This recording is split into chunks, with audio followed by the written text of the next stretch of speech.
তোমরা হয়তো ভাবছো দীপিকা মজুমদার দত্ত আজকে কি দেখাতে নিয়ে এসছে 26শে জানুয়ারি। সত্যি তাই, আমিও খুব চিন্তায় পড়ে গেছি যে আজকে কি করা যায়, কি ব্রেকফাস্ট করব, খুব চিন্তায় পড়লাম। চিন্তা করতে করতে ভাবলাম তাহলে আজকে একটা নতুন ধরনের ব্রেকফাস্ট করি, সবাই খেয়ে খুব খুশি হবে এবং তোমাদেরও দেখালে তোমরাও করতে পারবে। তার জন্য আমি কি করেছি বলো, একটা বড় গাজরের খোসাটাকে ছাড়িয়ে নিয়ে এই যে এরকম টুকরো টুকরো কেটে নিয়েছি, আর এক পিস তোমার বিট নিয়েছি, নিয়ে এটাকে আমি মিক্সিতে জল দিয়ে পেস্ট করব, শুধু জল দিয়ে, আর কিচ্ছু নেবো না। তাহলে আমি এটা পেস্ট করা শুরু করি। দেখো সব নিয়ে নিলাম, এই যে যা ছিল আমি এতে গাজরটা আর বিটটা নিয়ে নিয়েছি।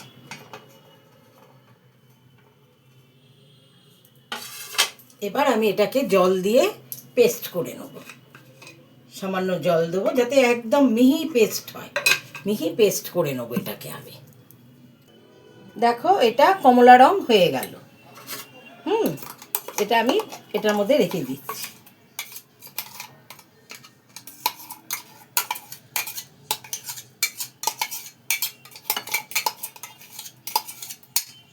এইবার মিক্সিটা ধুয়ে আমি অন্য কিছু পেস্ট করব। দেখো এটা তাহলে রাখলাম। এইবার এটাতে আবার এই যে ধনে পাতা, যেহেতু গ্রিন কালার ধনে পাতাটাই ভালো, ধনে পাতা নিলাম। ধনে পাতার সাথে এই যে ছোট ছোট করে আদা কুচিয়ে দিয়েছি আর কাঁচা লঙ্কা নিয়ে নিয়েছি, এই যে দুটো কাঁচা লঙ্কা নিয়েছি আর ধনে পাতাটা, এগুলো আমি এর মধ্যে দিয়ে নিচ্ছি। আদা আর কাঁচা লঙ্কা দিয়ে এটাকেও আমি পেস্ট করে নেবো, কিচ্ছু দেবো না কিন্তু। আর যেহেতু ধনে পাতা তো তার একটা আলাদা ইয়ে আছে, যার জন্য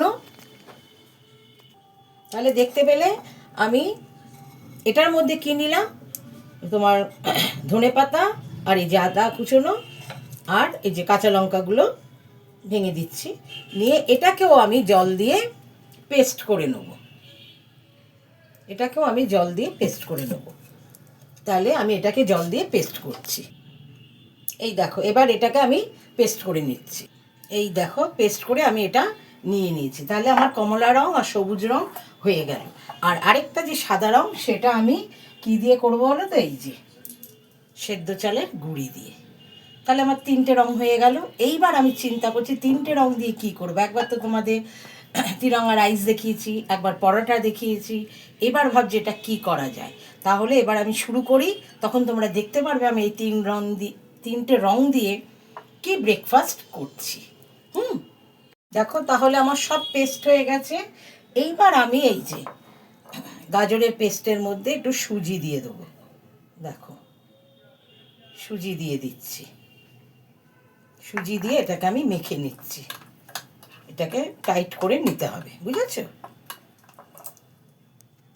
এই দেখো এই বাটির এক বাটি সুজি নিয়েছিলাম, এটার আমি হাফ বাটি সুজি দিয়ে দিয়েছি গাজরটার সাথে। এবার এর মধ্যে আন্দাজ মতো নুন দিয়ে দেবো, এই যে আন্দাজ মতো নুন দিয়ে দিচ্ছি,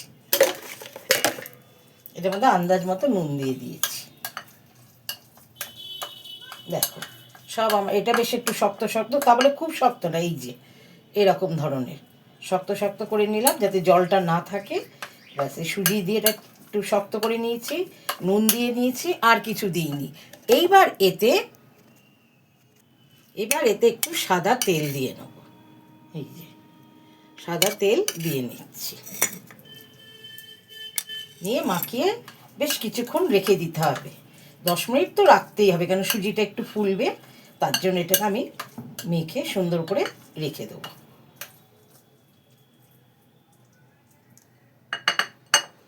এইবার দেখো আরেকটা এই যে ধনে পাতাটা, এটার মধ্যেও আমি সুজি দিয়ে নিচ্ছি, এই যে অর্ধেকটা যে ছিল সেই অর্ধেকটা আমি দিয়ে নিলাম, আর নুন দিয়ে নেব আন্দাজ মতো নুন।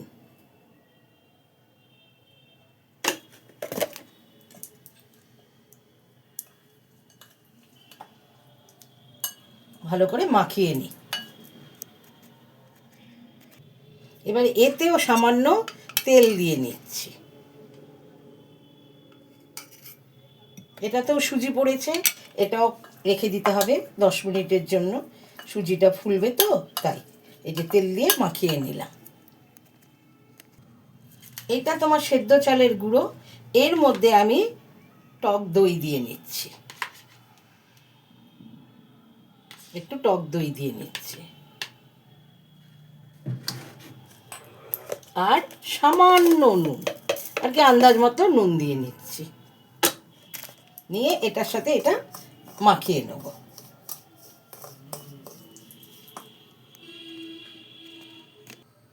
এটাতে সামান্য জল লাগবে, এটাতে সামান্য জল লাগবে। জল দিয়ে ওটার মতো ওদের একটু শক্ত মতো পেস্ট করে নেব।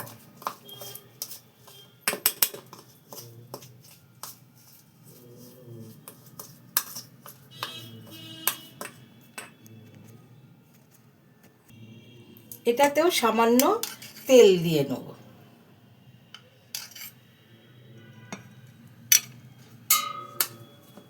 এটাও আমি 3টে যে করলাম পেস্ট, 3টে পেস্টে আলাদা আলাদা করে নুন দিলাম, আর তোমার সুজি দিলাম ওই দুটোতে, এটাতে জল দিলাম, টক দই দিলাম, দিয়ে এবার তেলটা দিয়ে আমি মাখিয়ে 10 মিনিটের জন্য রেখে দিচ্ছি। 10 মিনিট হয়ে গেছে। এবার আমি এতে যে ইনো দিয়ে নিচ্ছি। এটাতে অর্ধেকটা আর কি 1 চামচের মতো ইনো দিয়ে নিয়েছি, সামান্য জল দিয়ে নেব, দিয়ে এটাকে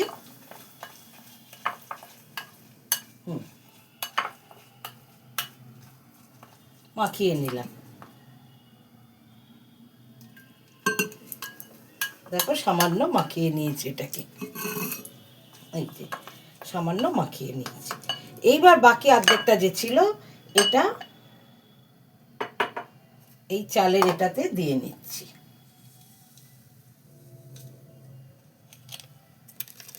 এটাতেও একটু জল দিয়ে নিলাম।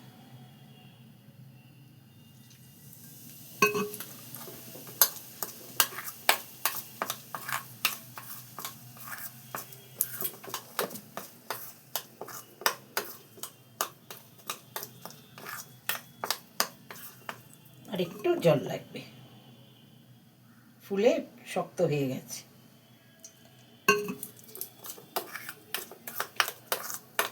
তবে ইনো দিয়ে বেশিক্ষণ রাখবো না, আমি আমার কাজ শুরু করে দেবো। এই যে গাজরের এটাতেও আমি একটা ইনো কেটে দেব।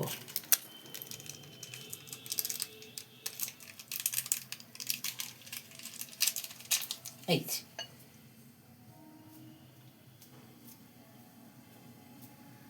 এই দেখো একটু জল লাগবে।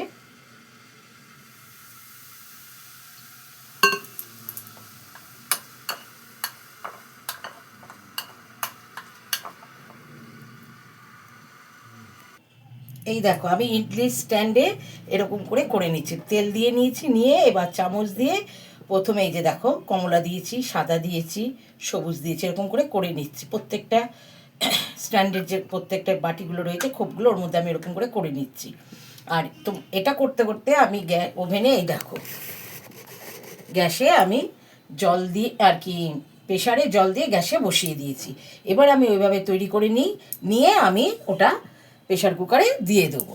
তাহলে তোমরা দেখো আমি প্রত্যেকটা পরপর করে সাজিয়ে নিয়ে তোমাদের দেখাচ্ছি। এরকম করে চামচ দিয়ে দিয়ে দিয়ে দিয়ে বা হাত দিয়ে, কারণ আমি এটা খুব পাতলা করিনি তো হাত দিয়েও দিতে পারবে। তাহলে আমি করে নিয়ে তোমাদের দেখাচ্ছি। এই দেখো আমি পরপর করে নিয়েছি। এবার আমি ওই যে গ্যাসে যে আমি জল গরম বসিয়েছি আর কি প্রেশারে, সেই প্রেশার কুকারের মধ্যে এটা আমি দিয়ে দেবো।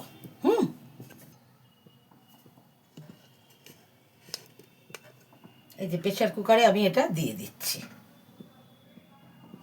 আস্তে করে প্রেশারের জলটাও গরম হয়ে গেছে, ফুটে গেছে, আমি এটাকে কমিয়ে দিচ্ছি, দিয়ে এটাকে আমি এবার ঢাকা দিয়ে দেবো।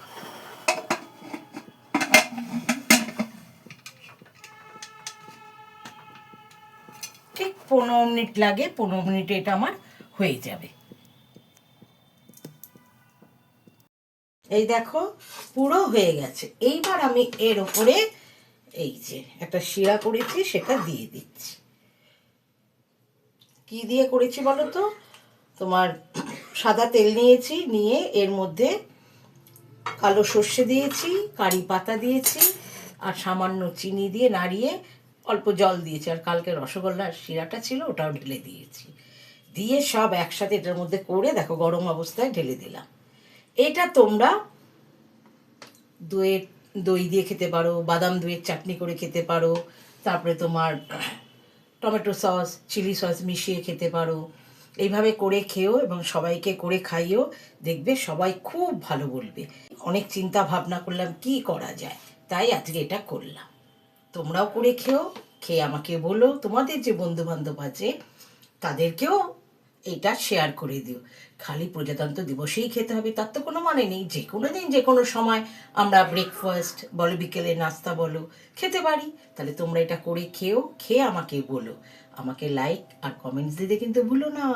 তাহলে আমি রাখি। Bye, take care.